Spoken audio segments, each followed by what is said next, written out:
4వ అధ్యాయము 2వ వచనం. అయితే తన నామమునందు భయభక్తులు గలవారు మీకు నీతి సూర్యుడు ఉదయించును, అతని రెక్కలు ఆరోగ్యమును కలుగు చేయును కనుక మీరు బయలుదేరి క్రొవ్విన దూడలు గంతులు వేయనట్లు గంతులు వేయుదురు. దేవుడి వాక్యమును మన కొరకై ఆశీర్వదించును గాక.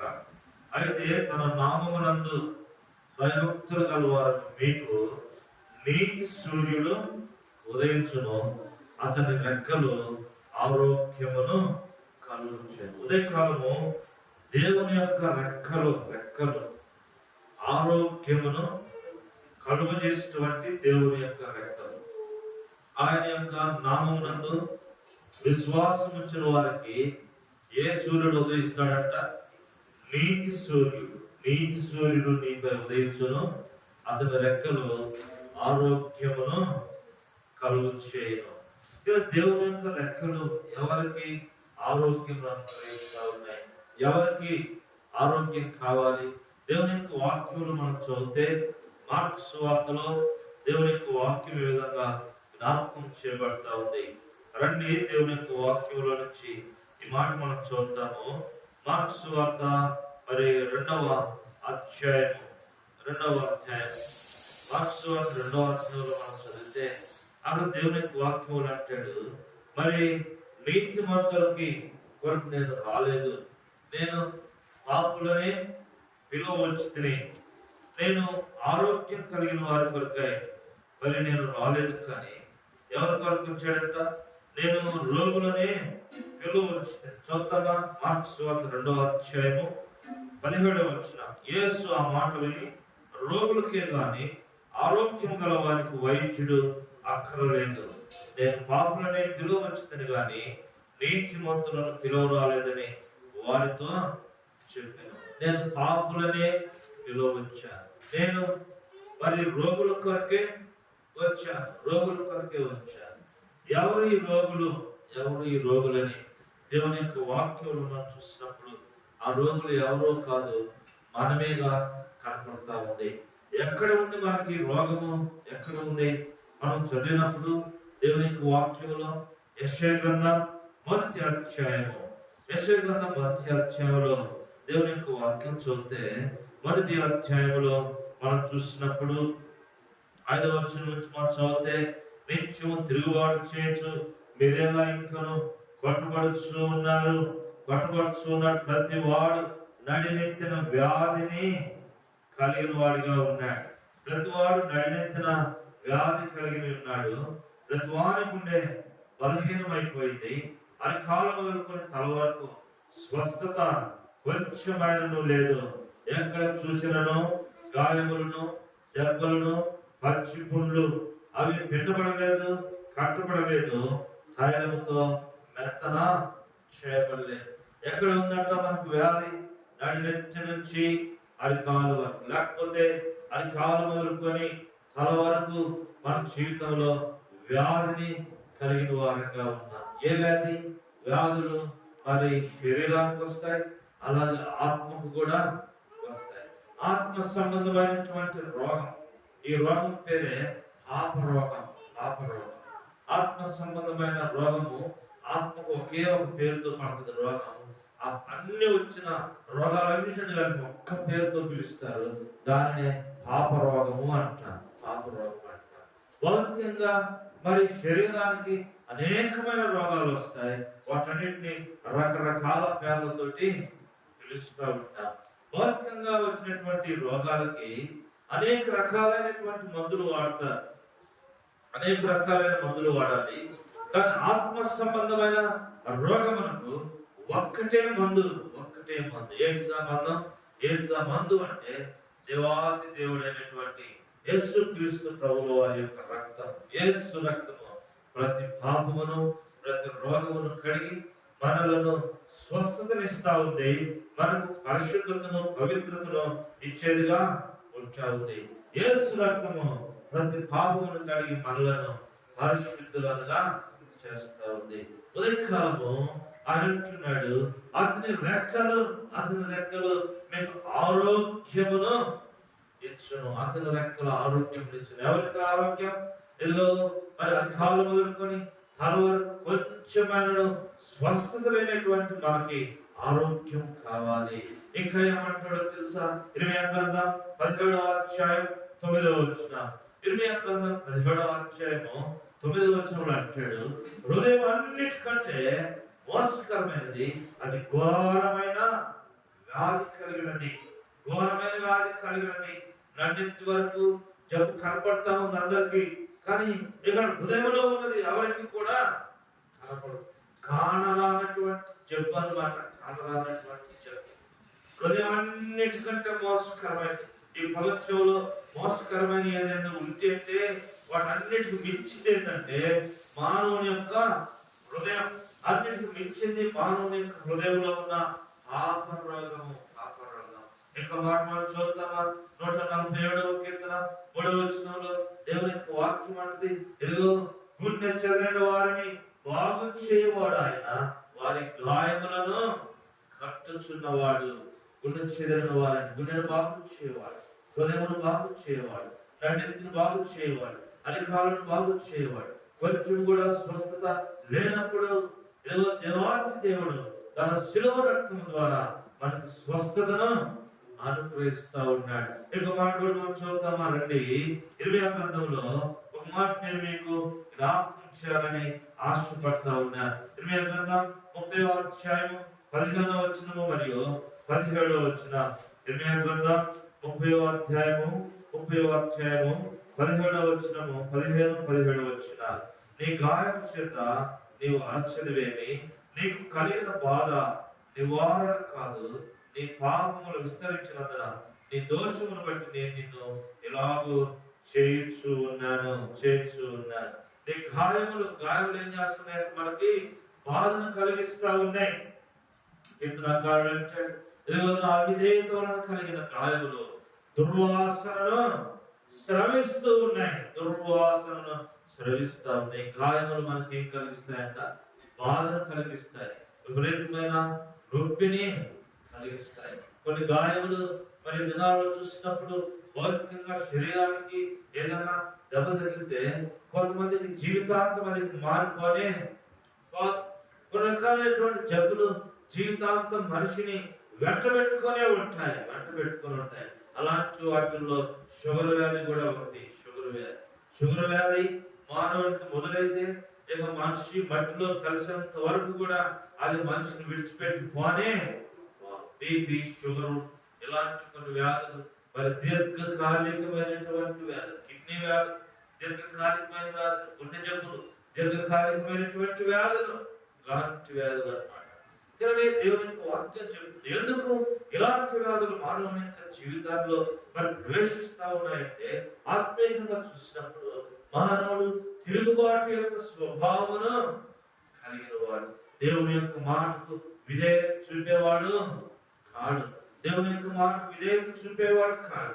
అందుకనే దేవుని యొక్క వాక్యం మనం చూసినప్పుడు ఆత్మీయంగా భౌతికంగా ఇలాంటి రోగములు మానవుని యొక్క జీవితంలో ప్రవేశించినవిగా ఉంటాయి. కొన్నిసార్లు ఈ రోగం ముదిరినప్పుడు ఏమైపోతుందో తెలుసా? మరణం సంభవిస్తా ఉంది. ఇదిగో ఏలైనగా పాపము వలన వచ్చు జీతము మరణం. ఇట్టి పాపము నుంచి విడిపించడానికి, ఇట్టి పాప జీవితం నుంచి మనం తప్పించి సంపూర్ణమైన ఆరోగ్యవంతులుగా చేయడానికి కొరకే మన కొరకు నీతి సూర్యుడు ఉదయించాడు.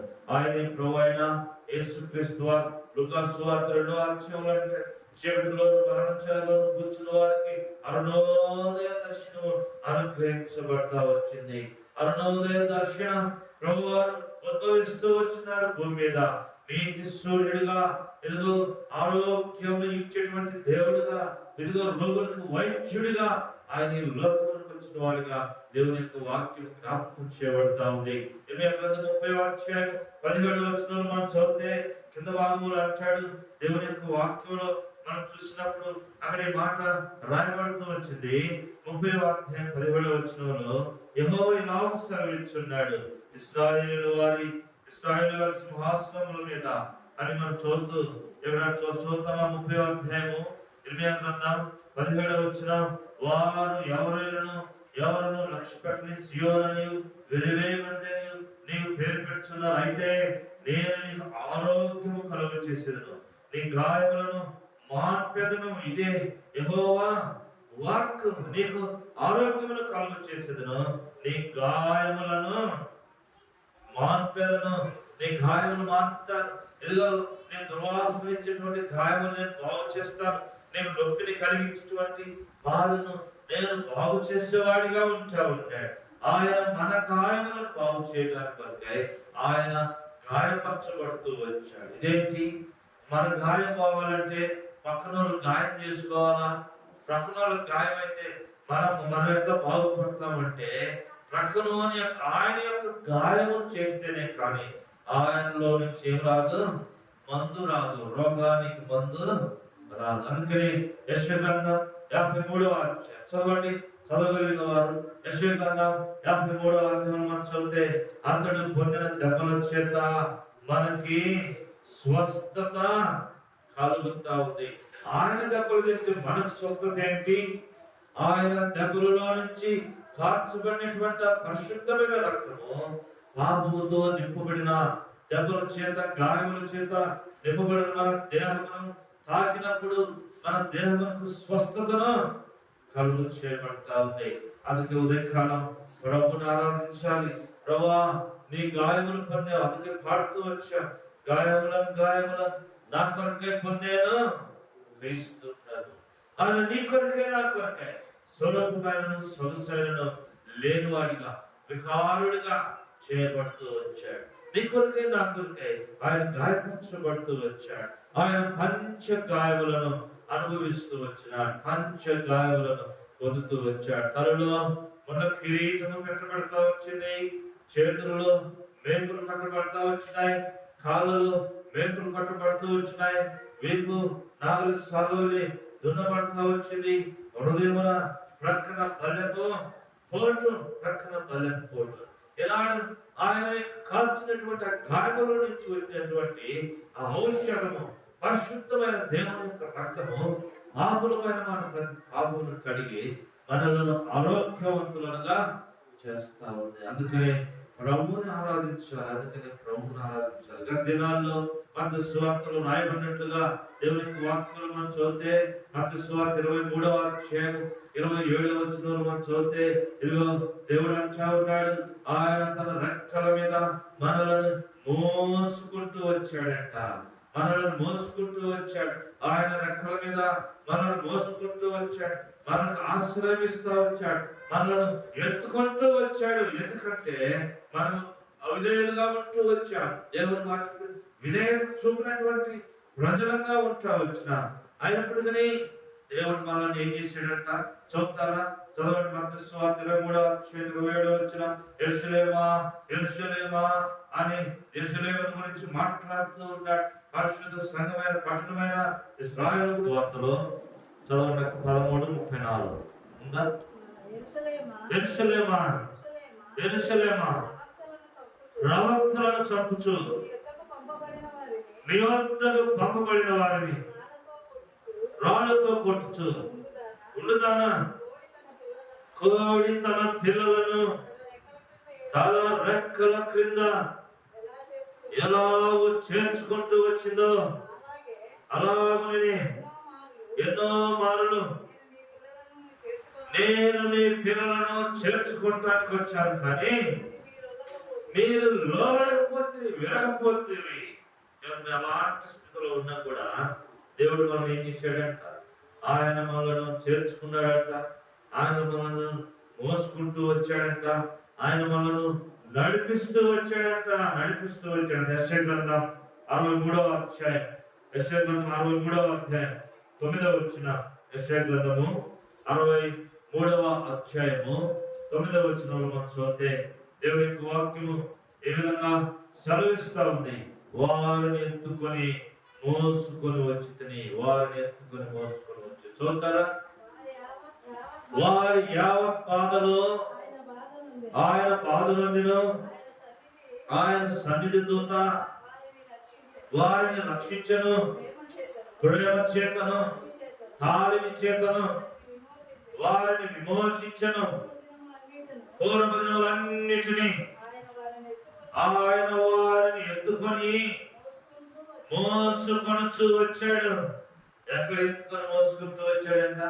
ఆయన తన రెక్కల మీద మనలను పయనించినట్ట మోసుకుంటూ వచ్చాడు, ఎత్తుకుంటూ వచ్చాడు. ఇదిగో ఆయన తన రెక్కలను మన కొరకు, తన బాహువును మన కొరకాయ చాపి మనలను శిలువలో రక్షిస్తా వచ్చినాడు. అందుకనే ఆయన యొక్క రెక్కలను ఏం చేసినట్ట? అటు ఇటు లాగి మరి ముండకిరి మేకులతో, ఉక్కు మేకులు ఒక్కోటంట మరి 9 అంగుళాల పొడుగు ఉంటుందంట మేకు, అంగుళం మందం ఉండిందంట. అలాంటి ఉక్కు మేకులతోటి ఆయన యొక్క ఆస్తములను మరి చెట్టు పైపు, నిలువు పైపు, అడ్డు పైపు వారు లాగి మరి బిగిస్తా వచ్చినారు, కొడుతూ వచ్చినారు. కానీ ఉదయకాలం దేవుని యొక్క వాక్యము ఇదిగో ఆయన రెక్కలు ఆరోగ్యమును కలిగిస్తా ఉన్నాయి. రెండోది ఆయన రెక్కల చేత మనలను ఎత్తుకునేవాడిగా ఉంటా ఉన్నాడు, మోసేవాడిగా ఉంటా ఉన్నాడు. కొన్నిసార్లు చిన్న బిడ్డలను ఎత్తుకుంటే తల్లిదండ్రులుగా ఉంటారమ్మా, ఎత్తుకొని రెక్కంతా ఏమవుతుందంట? తీర్పు తీస్తా ఉంది. ఇక ఎంతసేపు మయ్యను రెక్కలు నొప్పులు పడతా ఉన్నాయి. కానీ దేవుని యొక్క వాక్యం ఏం చెప్తుంది తెలుసా?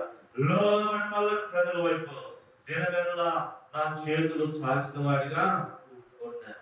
ఆయన అంటూ ఉన్నాడు, ఇదిగో ఉదయం వచ్చే వరకు ఎత్తుకుని వాడను నేనే, చక్క పెట్టుకొని ఎత్తుకొని రక్షించేవాడని నేనే. ఎప్పుడు దాకా ఎత్తుకుంటాడంట? మొదటి అంటే ఓల్డ్ ఏజ్, ముసలితనం వరకు. లేకపోతే మాట చెప్పాలంటే మనం ఈ లోకం విడిచిపెట్టేంత వరకు కూడా దేవుడు మనలను ఎత్తుకొని మోస్తా ఉన్నాడు. ఎంత ప్రేమ కలిగిన దేవుడు, ఎంత ప్రేమ కలిగిన దేవుడు. దేవుని మన ఎంతో ప్రేమ ఉంటే కానీ ఆయన మనల్ని ఎత్తుకొని మోసేటువంటి వాడిగా ఉంటా ఉన్నాడు. మనల్ని కింద నడిపించట్లేదు, ఆయన మనల్ని దింపి నడిపించడం లేదు. ఆయన మనల్ని ఎత్తుకొని మోస్తా ఉన్నాడు. ఆయన మన ప్రాణమును విమోచిస్తూ ఉన్నాడు. మన బాధలను ఆయన బాధను అనుభవించిన వాడిగా ఉంటా ఉన్నాడు. ఆయన బాధను అనుభవించిన వాడిగా ఉంటున్నాడు. అందుకే మనం ప్రభువుని స్తుతించి ప్రభువుని ఏం చేయాలట? ఆరాధించే ప్రయత్నంగా ఉండాలి. కీర్తన గ్రంథం 17వ అధ్యాయము 9వ వచనాన్ని మనం చూస్తాం. కీర్తన గ్రంథం 17వ అధ్యాయము 9వ వచనంలో అంటాడు, ఆయన రెక్కల క్రింద మనలను దాచేవాడిగా ఉంటాడంట. ఆయన రెక్కల క్రింద మనలను దాచేవాడిగా ఉంటాడు. కోడి కుక్కరు అంటా ఉంటుంది ఒక్కోసారి. ఎందుకు? ఏదైనా అపాయం వచ్చినప్పుడు పిలుస్తాడు, కుక్కరు అంటా ఉంటే మనకు కూడా అర్థమైపోతా ఉంటుంది అక్కడ ఏదో తిరుగుతా ఉందని చెప్పి వెంటనే అక్కడికి వెళ్తాం, ఏముందో చూస్తాం. కోడి తన యొక్క భాషను మారుస్తా ఉంటది. అది అరచార్పు మారిపోతుంది అనమాట. అరచార్పు మారిపోతే వెంటనే ఏం చేస్తా? అపాయం వచ్చినప్పుడు తన రెక్కలను ఎలాగ విప్పార చేసి ఏం చేస్తాడంటే ఆ బిడ్డలన్నీ పోయి ఆ రెక్కల కింద లోపలికి వెళ్ళిపోతాయి. ఇది మామూలుగా మళ్ళీ ఉంటుంది, చూడడానికి మామూలుగా ఉంటుంది. కానీ రెక్కల లోపల ఏముంటాయి? కోడి పిల్లలన్నీ దాక్కొని ఉంటాయి. చూద్దామా 17వ అధ్యాయం కీర్తన గ్రంథం 9వ వచనం చదవండి. ఒకడు తన కనుపాపను కాపాడినట్లు నన్ను కాపాడుము, నన్ను లయపరచుకోరు, దుష్టుల నుండి పోగొట్టి కాపాడుము, చిక్కకుండను నీ రెక్కల నీడలో నన్ను దాచి ఉంచుము. దేవుడు తన రెక్కల నీడలో మనలను దాచి ఉంచేవాడు. ఒకటి, ఆయన మనకు స్వస్థతనిచ్చేవాడు. రెండవది, మనకు విమోచన కలిగించేవాడు. ఇదిగో రెండవది విమోచన, స్వస్థత, విమోచననిచ్చేవాడు. రెండవదిగా మనం చూసినప్పుడు ఆయన మనలను ఎత్తుకునేవాడు, మనలను మోసుకొని వచ్చేవాడు, మనలను నడిపించేవాడు, మనలను దాచేవాడు, మనకు ఆశ్రయముగా ఉన్నవాడు. అందుకని కీర్తనకారుడు అంటాడు, నా దాగు చోటు నీవే, నా దాగు చోటు నీవే, నా ఆశ్రయం నీవే. ఇంకో మాట చూద్దామా? 61వ కీర్తన 4వ వచనం. కీర్తన గ్రంథం 61వ అధ్యాయము 4వ వచనాన్ని మనం చదివితే అప్పుడు కూడా దేవుని యొక్క వాక్యం ఈ విధంగా జ్ఞాపకం చేయబడతా ఉంది. కీర్తన గ్రంథం, యుగ యుగములు నేను నీ గుడారములో నివసించదును, నీ రెక్కల చాటున దాగుకుందును. ఎక్కడ దాస్తా ఉన్నాడంట? ఆయన రెక్కల కింద మనం దాస్తా ఉంటాడు కదా, ఆయన రెక్కల కింద దాస్తా ఉంటాడు. కానీ అందుకని మలాకి అధ్యాయం 4వ అధ్యాయం 2వ వచనం మనం చదువుతూ వచ్చాం. ఈశ్వరుడు నీపై ఉదయిస్తా ఉన్నాడు. అతని రెక్కలు నీకు ఆరోగ్యాన్ని ఇస్తా ఉన్నాయి, ఆశ్రయాన్ని ఇస్తా ఉన్నాయి, స్వస్థతను ఇస్తా ఉన్నాయి, విమోచన ఇస్తా ఉన్నాయి. ఆయన రెక్కల కింద మనకు ఏం కలుగుతుందంట? ఆయన రెక్కల మీద మనలను మోసేవాడిగా ఉంటున్నాడంట, మోసేవాడిగా ఉంటా ఉన్నాడు. అందుకనే ఉదయకాలము ప్రభువుని ఆరాధించేవారంట, ప్రభువుని కనపరిచేవారంగా ఉండాలి. ఆయన రెక్కల కింద మోయటమే కాదు, ఆయన రెక్కల కింద మనకి దాగు చోటుగా ఆశ్రయం ఇచ్చేటువంటి దేవుడు. ఆశ్రయం, దాగుకునే చోటు. అపాయములు, గండములు, శ్రమలు, నిందలు, అవమానములు ఉన్నప్పుడు దాగు నీడగా, ఆశ్రయం ఇచ్చినటువంటి పండగ ఆయన మనకు ఉంటా ఉన్నాడు. అందుకనే ప్రభువును మనం ఏం చేయాలంటే ప్రభువును ఆరాధించే వారంగా, ప్రభువును గణపరిచే వారంగా ఉండాలి. రెండవ మాట, మూడవ మాటగా ఇంకో మాట నేను మీకు జ్ఞాపకం చేస్తాను. యెషయా గ్రంథము 40వ అధ్యాయము 31వ వచనం. మూడవ మాట యెషయా గ్రంథం 40వ అధ్యాయము 31వ వచనం చూస్తే, ఇదిగో యవనస్తులు తప్పక తొట్టిల్లుదురు, యెహోవా కొరకు ఎదురు చూచువారు నూతన బలమును పొందుదురు, వారు రెక్కలు చాపి పక్షిరాజు వలె పైకి ఎగురుతారంట. అలయక సొలయక సొమ్మసిల్లక నడిచిపోయేవారిగా ఉంటారు. చూస్తారా? యెషయా గ్రంథం మనం చూద్దాం. 40వ అధ్యాయము 31వ వచనం. యెహోవా కొరకు ఎదురు చూచువారు నూతన బలమును పొందుదురు, వారు పక్షిరాజు వలె రెక్కలు చాపి పైకి ఎగురుతారు. చూడండి, పక్షిరాజు వలె రెక్కలు చాపి పైకి ఎగురుతారంట. పక్షిరాజు ఏది చెప్పండి? పక్షిరాజు, రాజుల లోకల్ పక్షిరాజు ఏదంటే డేగ అన్నమాట. పక్షిరాజు ఎక్కడో ఉన్నతమైన స్థలాలలో ఉండిందంట, పైన ఉండిందంట. అక్కడ నుంచి కింద చూస్తాంట ఎర్రని. అది చాలా వేగముగా పరుగెత్తుతుంది. పదునైన ముక్కు, బలమైనటువంటి కాళ్ళు, గోడలతోటి కలిగి ఉంటది. శత్రువుల మాత్రం తన్నుకొని వెళ్ళిపోయేదిగా ఉంటది. కానీ పక్షిరాజు ఉన్నతమైన స్థలాల్లో ఎగురుతా ఉంది. ఇక్కడ కింద చెట్ల మీద, చావుల మీద ఎగరదు. ఎత్తైనటువంటి స్థలాల్లో ఎగురుతుంది. ఎత్తైన స్థలాల్లో తన గూటిని పెట్టుకుంటుంది. ఎత్తైన స్థలాల్లో తన గూడు పెట్టింది. అక్కడని పిల్లలను లేపేదిగా ఉంటారు. గుడ్లను పెట్టి పిల్లలను లేపేదిగా ఉంటా ఉంది. చూడండి, ఇక్కడ పక్షిరాజు తన రెక్కలను చాపి ఇలాగంటా ఉంటే ఏమైపోతా ఉందంట? అది పైకి ఎగిరిపోతా ఉంటది, పైకి ఎగురుతా ఉంటది. ఏం చూపిస్తా ఉంది? ఆత్మీయంగా ఈనాడు మనం పైకి ఎగరలేనటువంటి స్థితి, ప్రభువులో ఉన్నతంగా ఎగరలేనటువంటి స్థితి, ప్రభువుకు సమీపంగా చేరబడేటువంటి స్థితి, బలహీనమైన స్థితిలో చూపిస్తా ఉంది కదా. దేవుని వైపు చూసిన వారు నూతన బలం పొందుదురంటే ఈనాడు మనం బలహీనమైన స్థితిలో, పతనమైన స్థితిలో, పడిన స్థితిలో, లేవలేని స్థితిలో ఉంటున్నప్పుడు దేవుడు తన బలమును మనకి అనుగ్రహించిన వాడిగా ఉంటా ఉన్నాడు. బలమిచ్చే దేవుడు. ఈ పక్షిరాజు ఏమిస్తా ఉన్నాడంట? అతని రెక్కలు బలమునిస్తాయి, బలమైనటువంటి రెక్కలు కలిగి. అందుకనే ఆయన యొక్క ఆయన పుట్టినప్పుడు ఆయనకు పేరు పెట్టి తిరుగో, ఆయన భుజముల మీద ఏముందంట? రాజ్యభారము ఉంది. భుజము రెక్కలలో, ఈ రెక్కలు మనం చూస్తే చాలా భాగం ఉంటది. ఇక్కడ భుజం ఉంటది, ఇక్కడ ఏముంటది? మోచేయి ఉంటది, ఎక్కడేమో మణికట్టు, హస్తము, ఇవన్నీ కలిపితే గాని రెక్క కాదు. పక్షిరాజు రెక్కలు వేరుగా ఉంటాయి. చూడండి, పక్షిరాజు ఎగరడానికి అనువైనది ఏంటి చెప్పండి? పక్షులకి ఒకటి తీసేసామనుకో, ఒక పైకి ఎగరలేదు. ఏం తీసేస్తే ఎగరలేదు చెప్పండి? రెక్కలు తీసేస్తే కాదు, ఈకలు బీకేస్తే పక్షులు పైకి ఎగరలేదు. రెక్కలు ఉంటాయి బాగానే, ఇలా రెక్కలు ఉంటాయి, కానీ ఈకలు బీకేసామనుకో, ఈకలు బీకేస్తే ఏమైపోతాయి? పిట్ట పైకి ఎగరలేదు, లేకలేదు పైకి. కానీ పక్షిరాజు బలం ఎక్కడ ఉందంట? ఈకలలో ఉంటుంది. వింగ్స్ అంటాడు, వింగ్స్, రెక్కలు అంటే వింగ్స్ అన్నమాట. పక్షిరాజు బలము దాని ఈకలలో ఉంటా ఉంది.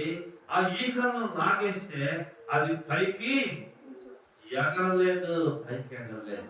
ఇలాగ జీవితంలో దేవుని యొక్క వాక్యమును బట్టి చూసినప్పుడు ఆయన యొక్క భుజం మీద రాజ్యభారం, ఆయన బాహుబలము చేత ఇదిగో ఆయన మనల్ని పైకి ఎగిరేటట్లుగా చేసేవాడు, పైకి ఎగిరే బలమునిచ్చేవాడు, నూతన బలమును ఇచ్చేవాడు. అందుకనే ప్రభుని ఆరాధించాలి, అందుకనే ప్రభుని స్థితించాలి. ప్రభువా, దినదినము నేను నీలో ఎగురుట కొరకై, నేను నీలో ఎగురుట కొరకై, శత్రువు కన్నకుండా పైపైకి ఎగిరిపోవాలి, నేను నిన్ను సమీపించడానికి చేరడానికి నూతన బలమును నీవు నాకు ఇస్తా ఉన్నందు కొరకై మీకు వందనాలు చెప్పి ప్రభువుని మనం ఏం చేయాలా? ఆరాధించే ప్రజలంగా ఉండాలి. ఇంకో మాట చూద్దాం. యెషయా గ్రంథం 31వ అధ్యాయము 5వ వచనం. యెషయా గ్రంథం 31వ అధ్యాయము 5వ వచనంలో దేవుని యొక్క వాక్యము ఈ విధంగా జ్ఞాపకం చేయబడతా ఉంది. పక్షులు ఎగురుచు తమ పిల్లలను కాపాడునట్లు సైన్యములకు అధిపతిగా యెహోవా యెరూషలేమును కాపాడుతా ఉన్నాడు. చూడండి, ఆయన ఏం చేస్తున్నట్ట? నిన్ను నన్ను కాపాడుతూ ఉన్నాడు. పక్షులు పైన ఎగురుతా ఏం చేస్తాయంట? కింద ఉన్న తన పిల్లలను కాపాడుతాడు. రౌండ్ చేస్తా ఉంటాయి, అటు చుట్టూ తిరుగుతూ ఉంటాయి. అవి పైన తిరుగుతూనే ఉంటాయి, ఒకవైపు కింద బిడ్డల వైపు చూస్తూనే ఉంటాయి. దేవుని వాక్యం అది ఎంతమంది మా వచనాలు చదువుతూ వచ్చిన ఇదిగో తన పాపను కాపాడినట్లుగా నీవు నన్ను కాపాడుతూ ఉన్నావు. ఈ రెక్కలను గురించి ధ్యానిస్తూ ఉన్నప్పుడు ఉదయకాలం ఆరాధనలో ఎన్నో సంగతులు దేవుడి రెక్కల్లో దాచి ఉంచాడు.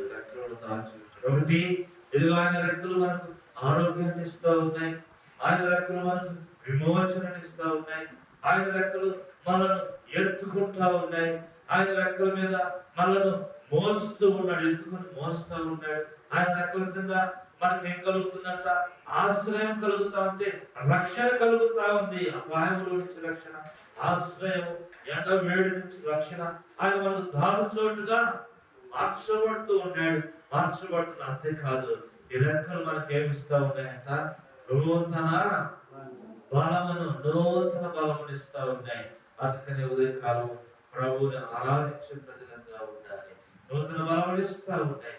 ఆయన మన చుట్టూనే తిరుగుతూ ఏం చేస్తా ఉన్నాడంటే మనలను కనుపాపు అని కాపాడుతూ ఉంటాడు.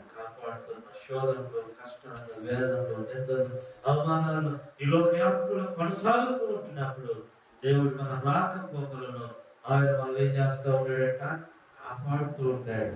ఆయన మనకు కాపుదలను ఇస్తా ఉన్నాడు. యెషయా గ్రంథం 58వ అధ్యాయం 11వ వచనంలో అంటాడు, యెహోవా నేను నిత్యము దానిని కాపాడుతూ ఉంటును, దాని చుట్టూ నేను కంచె వేయుదును, ఇదిగో నేను దానికి నీరు కట్టుదును. అది ఎలా ఉండిద్దంట? దేవుడు కాపుదలలో ఉన్న తోట ఎలా ఉండిద్దో చదువుతామా? యెషయా గ్రంథం 58వ అధ్యాయము 11వ వచనం చదవండి. యెహోవా నిన్ను నిత్యము నడిపించును, క్షామకాలమున ఆయన నిన్ను తృప్తిపరిచి నీ ఎముకలను బలపరచును. నీవు నీరు కట్టిన తోట వలెను ఎప్పుడూ ఉరుకుచుండు నీటి ఊట వలెను ఉండేది. చూడండి, దేవుని కాపుదల ఉంటే ఎలా ఉంటాడు మనుషుడు?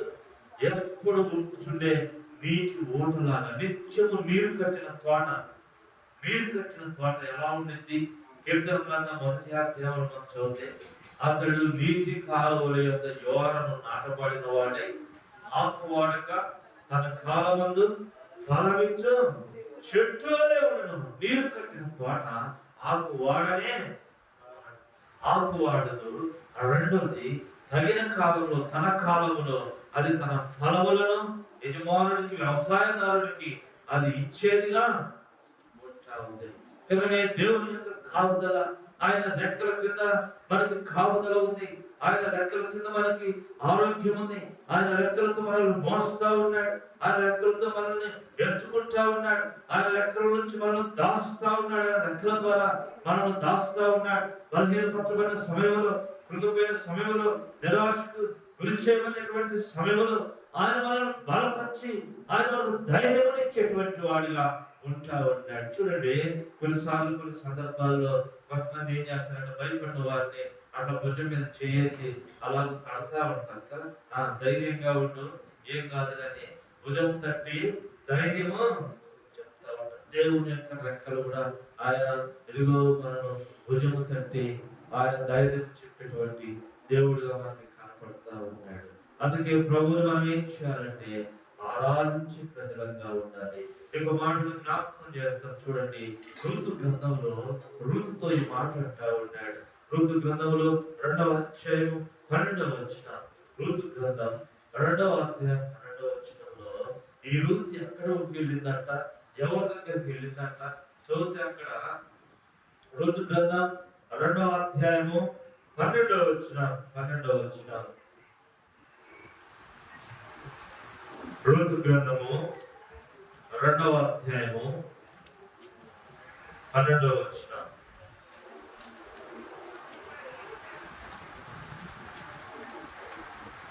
అక్కడ దేవుని యొక్క వాక్యం చెప్తా ఉంది, ఇదిగో నీవు ఆయన యొక్క హస్తముల కిందకి వచ్చావు. నేను చూద్దాం, చూడండి, 2వ అధ్యాయం ఋతు గ్రంథం 12వ వచనంలో నేను చూస్తాను.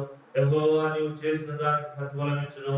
ఇశ్రాయేలు దేవుడైన యెహోవా రెక్కల క్రింద సురక్షితముగా ఉండునట్లు నీవు వచ్చితివి. ఆయన నీకు సంపూర్ణమైన బహుమానం ఇచ్చునని ఆమె ఉత్తరం ఇచ్చును. పేజీ నంబరు 221, పాత నిబంధనలో 221. ఎక్కడికి వచ్చిందంట? ఆయన రెక్కల క్రింద సురక్షితంగా ఉండడానికి వచ్చాడు. ఇంకా జ్ఞాపకం చేశాడు, ఆయన మనకు ఆశ్రయంగాను దాచుచోటుగాను ఉంటూ మరి కోడి తన పిల్లలను ఎలా రెక్కల క్రింద దాచి రక్షిస్తా ఉందో, రక్షించడంతో పాటు ఆయన మనకి ఏమి ఇస్తున్నాడంట? బహుమానం ఇస్తా ఉన్నాడు. బహుమానాన్ని ఇస్తా ఉన్నాడు, సంపూర్ణమైన బహుమానం. ఇంకో మాట కూడా నేను జ్ఞాపకం చేస్తాను. ఇంకో మాట ఏంటంటే, పక్షిరాజంట పైన ఉన్నతమైనటువంటి ఆ స్నానములో గూడు కట్టిన పక్షిరాజు తన గూడును రేపిద్దంట. తన గూడును రేపి పిల్లల్ని అలాగూ గాల్లో ఎగరేసిద్దంట. పిల్లల్ని అలాగూ గాల్లోకి ఎగరేసి తన గూడు వేపింది. పిల్లల్ని అలా గాల్లోకి ఎగరేసి అవి కింద పడిపోయే టయానికి మళ్ళా ఇది వాటి స్పీడ్ గా కిందకి వచ్చి రెక్కలను చాపి, రెక్కలను ఇలాగ చాపి అవి కింద పడకుండా అలా రెక్కలను అడ్డుపెట్టి వాటికి ఎగరటము నేర్పించింది. ఎగరటం నేర్పించింది. అందుకని మరి నూతన బలం పొంది పై పైకి చూడండి. ఈ గూట్లో ఉన్న పిల్లలు బయటికి తెస్తుంది, కింద వదిలేసింది గాల్లోకి. అవి కింద పడిపోతా రెక్కలు ఎలాగ అంటా ఉంటాయి, ఎగరటం నేర్చుకుంటా ఉంటాయి. ఈ ఎగిరే క్రమంలో మళ్ళీ వాటికి అపాయం సంభవించకుండా ఈ పక్షిరాజు చేస్తుంటే ఆ పిల్లల కంటే ఇంకా క్రిందకు వచ్చి అవి కింద పడకుండా తన రెక్కలు ఇలా విశాలంగా చేసింది అన్నమాట. విశాలంగా ఎందుకు వస్తాయంటే పక్షిరాజు ఏం కలిగి ఉంటాడు? ఈకలను కలిగి ఉంటాడు. ఈకలు ఎలాగన్నప్పుడు ఎలా వస్తే అడల్పుగా వస్తాయి. గమనించారా? పక్షి ఎగిరేటప్పుడు రెక్కలు ఇలాగ వెడల్పుగాని ఫ్యాన్ పక్కనలాగా, ఫ్యాన్ రెక్కల్లాగా ఎలాగంటేనే అది గాలి తీసుకొని పైకి ఎగరగలుగుతా ఉంది. దిగేటప్పుడు ఏం చేస్తుందో తెలుసా? రెక్కలు అలా చక్కగా పెట్టింది. ఓమను రెక్కలు అలా చక్కగా పెడితే అది ఎక్కడ దిగాలనుకుంటే చిన్న స్పీడ్ తగ్గించుకుంటూ వచ్చి దిగిపోదు. ఎగిరేటప్పుడు రెక్కలు స్పీడ్గా ఊపుతుంది. అప్పుడు పైకి గాల్లోకి అది లెగిసేదిగా ఉంటుంది. కానీ ఉదయకాలము ప్రభువును ఆరాధిస్తా ఉన్నాం. ఆయన రెక్కల కింద సురక్షితమైన జీవితమే కాదు, ఆయన నీకు సంపూర్ణమైన బహుమానం ఇచ్చే దేవుడిగా ఉంటాడు. ఉదయకాలం ఏం నేర్చుకుంటూ వచ్చాము ఆరాధన కొరకై. ఇదిగో మలాకి గ్రంథం 4వ అధ్యాయం 2వ వచనంలో నీతి సూర్యుడిపై ఉదయించును, అతని రెక్కలో ఆరోగ్యమును అనుభవించును. ఆయన రెక్కల మీదకి రాకముందు మన జీవితం ఎలా ఉందంటే లోబడినటువంటి ప్రజల. ఇదిగో యెరూషలేమా యెరూషలేమా ప్రవక్తలను చంపుదానా, అనేకులను మరి అనేక సార్లు నేను పిలిచాను. తోడు తన బిడ్డను ఎలా రెక్కల కింద తీసుకుంటుందో నా రెక్కలను కూడా చాచాను, కానీ నువ్వు వినడంలోనే స్థితి. ఇదిగో లోబడిన వాళ్ళను వారి కొట్టాయి, దినమెల్లా నా హస్తములను చాచి ఉంచాడు. ఇదిగో నడినెత్తి నుంచి అది కాలు వరకు వ్యాధి కలిగిన మనకు, ఇదిగో హృదయం అన్నిటికంటే ఘోరమైన వ్యాధితో రేపబడినటువంటి మనకు ఆయన ఏమి కలిగిస్తా వచ్చాడంటే ఆరోగ్యమును ఇస్తా వచ్చాడు. మనం చదువుతూ వచ్చే మార్కు సువార్త 2వ అధ్యాయంలో ఇదిగో నేను ఆరోగ్యవంతుల కొరకు రాలేదు, నేను రోగుల కొరకే వచ్చాను. రెండో మాట ఏం జ్ఞాపకం చేశాను, ఇదిగో ఆయన రెక్కల క్రింద మనకి ఆశ్రయం ఉంది. ఆయన మనకు దాగు చోటుగా మార్చబడుతూ వచ్చాడు. ఆయన రెక్కల క్రింద సురక్షితమైనటువంటి జీవితము మనకు ఉంటా ఉంది, సురక్షితమైన జీవితం. అందుకనే కీర్తనకారుడు ఇదిగోయా నీ రెక్కల క్రింద నన్ను దాచితివి, నీ రెక్కల క్రింద దాచితివి. ఇదిగో రోజుల గురించి అంటా ఉంటాడు, ఇదిగో ఆయన రెక్కల క్రింద ఉన్నట్టుగా సురక్షితంగా ఉండటానికి నువ్వు ఆయన రెక్కల కిందకు వచ్చావు.